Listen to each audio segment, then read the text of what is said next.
Irmãos, boa noite. Convido os irmãos para abrirem suas Bíblias no Evangelho de Marcos, capítulo 12, versículos 13 a 17.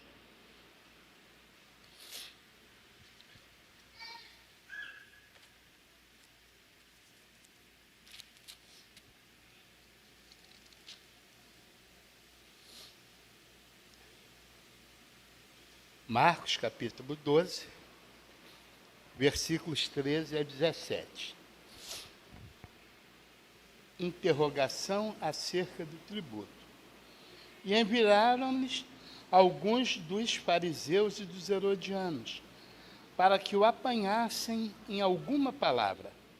E chegando eles, disseram-lhe: Mestre, sabemos que és homem de verdade, e não te importas com quem quer que seja, porque não olhas a aparência dos homens, antes, com verdade, ensinas o caminho de Deus. É lícito pagar tributo a César ou não? Pagaremos ou não pagaremos? Então ele, conhecendo a sua hipocrisia, disse-lhes: Por que me tentais? Trazei-me uma moeda para que a veja. E eles lá trouxeram e disseram-lhes: De quem é esta imagem e inscrição? E eles lhes disseram: De César. E Jesus, respondendo-lhes, disse: Dai, pois, a César o que é de César, e a Deus o que é de Deus. E maravilharam-se deles. Senhor amado, graças te damos pela vida que o Senhor nos dá em teu Filho Jesus Cristo. No Calvário, nos salvou da ira, perdoou nossos pecados em seu sangue, fez-nos nova criatura, deu-nos vida eterna e abundante, e o poder de sermos chamados filhos de Deus aos que creem no teu nome. Obrigado, Senhor, por este amor imensurável à sua criação. Sua palavra está exposta. Use-me, Senhor, para que possamos entender aquilo que o Senhor quer que o seu povo e os outros que ainda não estão no seu aprisco possam também compreender. Perdoe os meus pecados. Derrame sua graça sobre nossas vidas. Dá-nos a tua paz que excede todo entendimento. É como oramos agradecidos em nome de Jesus. Amém. Amados irmãos, esse trecho é extremamente rico e oportuno. Não se trata simplesmente de tributo, como aparentemente podemos pensar. Jesus está trazendo para a nossa reflexão a realidade que naquela época vivíamos e que ainda hoje vivemos. Qual realidade? A do reino a que as pessoas servem. César, simbolizado pelo dinheiro do tributo, e Deus. César. Quem é César? César é o Estado. Hoje podemos definir. César é o Estado e o seu governo. César não tem nenhum compromisso com o povo. César tem vida própria, tem leis próprias, e ai de quem contrariar essas leis. César pega os recursos e aplica onde ele bem entende. Não se preocupa com as necessidades e nem com as prioridades do povo. César, diferentemente de Jesus, foi criado para ser servido. A grande realidade é que todos nós, neste mundo, servimos a César. E aí, quando eles querem confrontar Jesus, eles vão falando de algo que é muito importante para César, que era o tributo. E quem não pagasse o tributo, pagaria com a própria vida, morreria. E eles fazem uma armadilha para Jesus. Mas Jesus sai desta armadilha e, ao contrário, colocam eles numa situação de maior dificuldade. Porque quando Jesus diz, dai a César o que é de César e a Deus o que é de Deus, não apenas Jesus responde, mas como Jesus aprisiona César. Jesus desnuda César. Jesus mostra que o mundo dominado por César não significa nada. Mas aí vem uma questão. E qual a questão que vai surgir? Como é que você pode distinguir o que é de César e o que é de Deus? Parece complicado. Não, mas Jesus está dizendo, dai a César o que é de César. E o que é de César nós sabemos. É o dinheiro. São os valores que o mundo atribui. São os valores que o mundo cria como uma necessidade e que muitas vezes nós nos escravizamos por causa desses valores. Mas o que é de Deus? O que é de Deus? E o que é que nós podemos compreender o que é de Deus? O que é de César já sabemos. São os impostos, é o domínio, é a ambição, é a opressão, que oprime e mata o povo de Israel, como oprime e mata o povo hoje. O que é de Deus? O que é de Deus é a vida. O que é de Deus somos nós, o próprio povo. O povo é de Deus, o povo não pertence a César. Mas o projeto antivida de César muitas vezes nos leva ao engano. Porque muitas vezes a gente se ilude com César. Mas César não nos leva a lugar algum. Talvez César só nos leve a um lugar, que é a sepultura, que é a morte. Mas Deus é vida. E aí surge o grande dilema. Como saber quem é de quem? Quem é de César, eu acho que já está bem claro.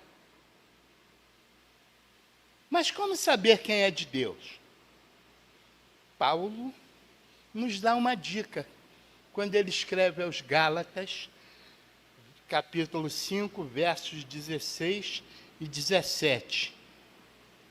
Digo, porém, vou ver na nossa versão, vou ver aqui. Digo, porém, andai em espírito e não cumprireis a concupiscência da carne.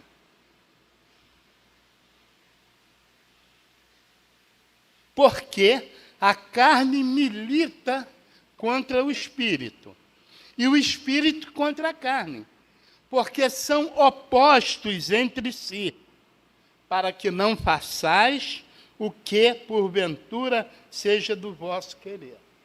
Então, Paulo já nos mostra isso. Olha, quem é de Deus é aquele que anda no Espírito, enquanto que quem é de César é aquele que anda na carne. Este é o ponto distintivo daqueles que são de Deus, dos que são da carne, dos que vivem sob o influxo de César e dos que se submetem a Deus. Mas como distinguir dos que são de César daqueles de que são de Deus? E aí a gente vai ver. Certa madrugada, Jesus recebe a visita de um homem E Jesus diz para esse homem: o que é nascido da carne é carne, o que é nascido do Espírito é Espírito. Não te admires de eu te dizer, importa-vos nascer de novo. João 3, versos 6 e 7. Tratava-se de Nicodemos, que na calada da noite, querendo conhecer Jesus, e Nicodemos era um dos principais do templo, ele não podia ir de dia, porque se ele fosse de dia, ele seria denunciado no templo e perderia as suas mordomias. Mas mesmo preocupado com as mordomias, ele vai à noite saber quem é Jesus. E é interessante que ele, quando conversa com Jesus, ele usa mais ou menos a mesma expressão que os inquiridores de Jesus, no texto da mensagem, usaram. Qual expressão? Olha bem. Olha o que ele diz. Rabi, bem sabemos que és mestre vindo de Deus, porque ninguém pode fazer estes sinais que tu fazes se Deus não for com ele. E veja o que os herodianos disseram a Jesus quando encontraram Jesus.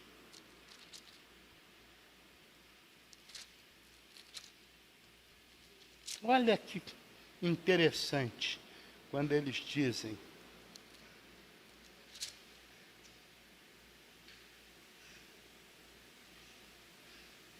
vê 12, 13. Enviaram-lhe alguns fariseus e herodianos para que apanhar. E chegando, eles disseram: mestre, sabemos que és homem de verdade, e não te importas com quem quer que seja, porque não olha para as aparências dos homens.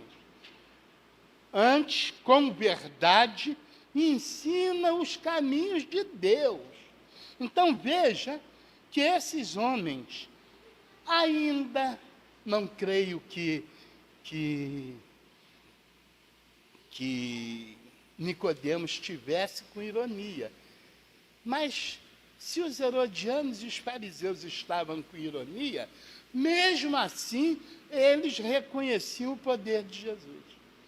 E aí, quando Jesus responde para Nicodemos: não te admires de eu te dizer, importa-vos nascer de novo. Aí nós compreendemos que para ser de Deus é necessário nascer de novo. Como é simples, a gente às vezes complica: o que eu faço para ser de Deus? É simples, é necessário nascer de novo. Agora, como se dá esse nascimento? Que a gente precisa também compreender. Eu quero nascer de novo, mas como se dá esse nascimento? Marcos, capítulo 1, versos 14 e 15, ele começa a nos mostrar como se dá esse nascimento. Depois de João ter sido preso, foi Jesus para a Galiléia, pregando o evangelho de Deus, dizendo: o tempo está cumprido e o reino de Deus está próximo. Arrependei-vos e crede no evangelho. Pronto. Para ser de Deus, basta que nos arrependamos e que creamos no evangelho. Ora, essa resposta nos mostra o seguinte: para nascer de novo, eu preciso me arrepender. Então, são dois momentos. Primeiro, o arrependimento. Segundo, o crer no Evangelho. O arrependimento, no Antigo Testamento, ele descreve a volta de Israel a seu Deus. A gente percebe isso em 2 Crônica 7, versos 14.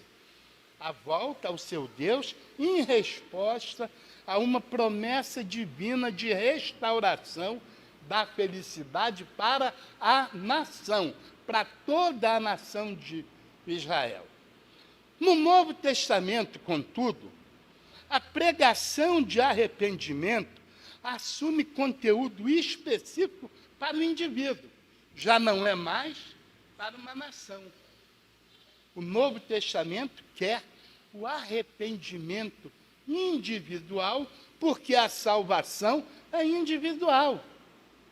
Se eu não me arrepender, mas minha esposa, ou minha filha, ou meu genro, ou minha neta se arrependerem, eles serão salvos, eu não.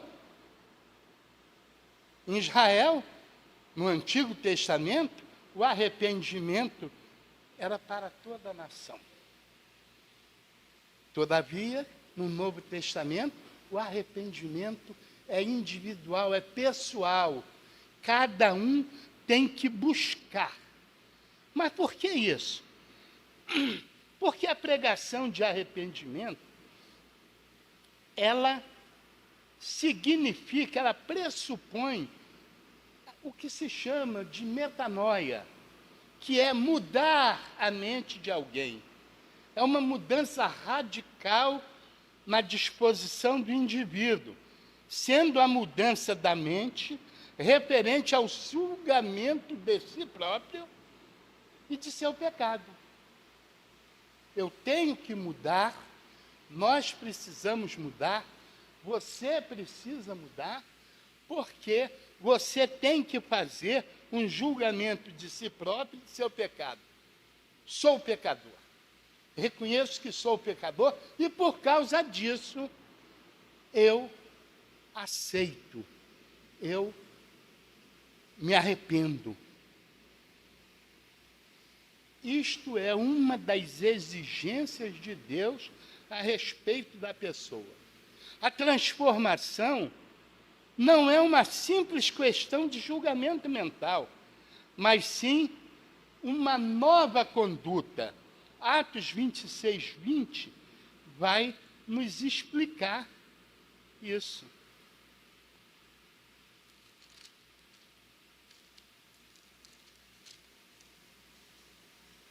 Antes, anunciei primeiramente aos que estão em Damasco e em Jerusalém, e por toda a terra da Judéia e aos gentios que se emendassem e se convertessem a Deus, fazendo obras dignas de arrependimento. Isso, arrepender-se, mudar a mente, para que possamos fazer parte daqueles que pertencem a Deus. O segundo momento é crer no Evangelho. O Evangelho são as boas novas de Jesus. O Evangelho é a palavra de Deus. O Evangelho é o próprio Jesus. Quando nós cremos no Evangelho, nós não estamos crendo num volume contido na Bíblia, que se chama Evangelho. Nós estamos crendo no próprio Jesus. Agora, crer no Evangelho, crer em Jesus, pressupõe ter fé em Cristo, reconhecendo, em primeiro lugar, o seu sacrifício na cruz, sem a qual é impossível a pessoa humana se reconciliar com Deus e, assim, participar do seu reino. É impossível. Se você não reconhece Jesus, se você não crê em Jesus, se você não aceita Jesus, é impossível você pertencer a Deus. O inimigo trabalha para desconstruir Deus, Cristo, na nossa vida. A gente pode achar que somos de Deus, mas agirmos como sendo de César, com os mesmos interesses, com os mesmos caprichos, com as mesmas atitudes daqueles que são de César. Por isso, nós precisamos vigiar permanentemente. E o que nos tranquiliza? Saber que não somos de César. Quando Jesus, em sua oração sacerdotal, descrito em João, diz isso. João 17, versos 13 a 16, por favor. Olha o que Jesus fala e o que nos dá alegria. Mas agora vou para ti, e digo isto no mundo, para que tenham a minha alegria completa em si mesmo. Deles a tua palavra, e o mundo os odiou, porque não são do mundo, assim como eu não sou do mundo.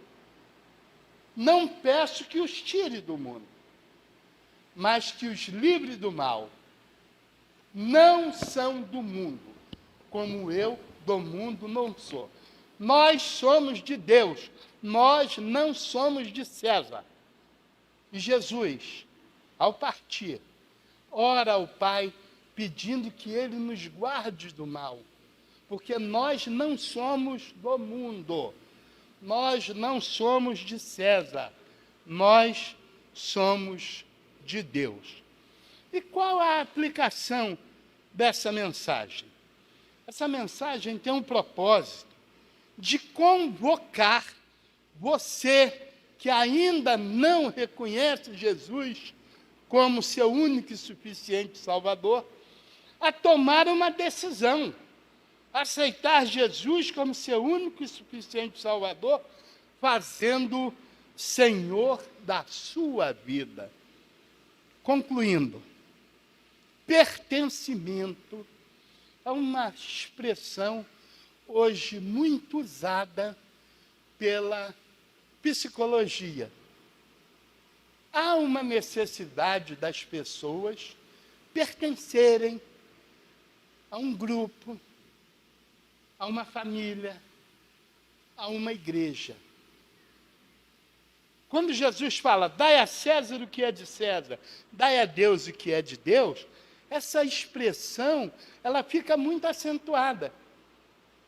Os que pertencem a César, os que pertencem ao mundo e os que pertencem a Deus. Nós buscamos pertencer a Deus. Nós nos arrependemos e aceitamos Jesus como o único Senhor da nossa vida. Nós cremos no Evangelho. Nós cremos no poder da cruz. A cruz nos libertou das garras do pecado e do mundo. Mas nós temos que estar preparados.